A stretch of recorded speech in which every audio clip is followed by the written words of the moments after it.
ka nagsimula maging isang content creator? Ano? Ito po yung 3 years ago po. I did one video po. Not really thinking na it would like gain 1 million views. Oh, really? Ayan ba yung pinakamarami? Yes po. Oh, talaga. Ano ba yan? Anong klase? Nag-smile ako, Tita Mel. Ano? Nag-smile ako. Oh, ngayon? Yun lang. Nag-smile ka lang? Oo nga eh. Hindi ko Naging 1 million? Wala kita-kita, Tita Mel.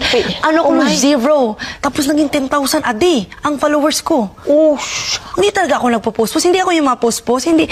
Nilagay ko lang ang cellphone, tapos naingganyo lang ako sa filter. Ba kasi ilagay mo yung ano, tapos susundan ka ng camera. Ah, yes. So, naingganyo lang ako. Gawin ko nga, tapos smile-smile lang. So, atake-atake lang din ako doon, Tita Mel. So, nag-smile-smile lang din ako sa cellphone.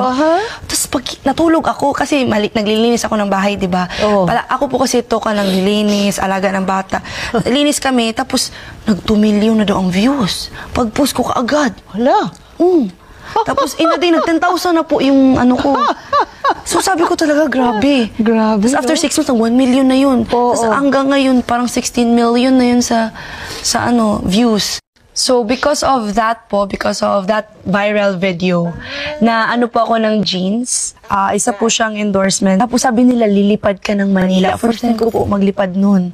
Sa airplane. Sa aeroplano? Yes. Tapos how did that feel? Teka muna, how did that feel? Grabe talaga. O bakit takot ka? Kabang-kaba. Kabang-kaba ka? You had fears in your mind? During that week po na nasa Manila po ako, inikot po nila ako, sinabihan pa nga, anong gusto mong puntahan sa Manila? Ang una ko pong ni-request talaga, EDSA. Kasi palagi ko po siyang nababasa sa libro. Nadidinig, oo. Opo. May EDSA na yan, mahaba daw.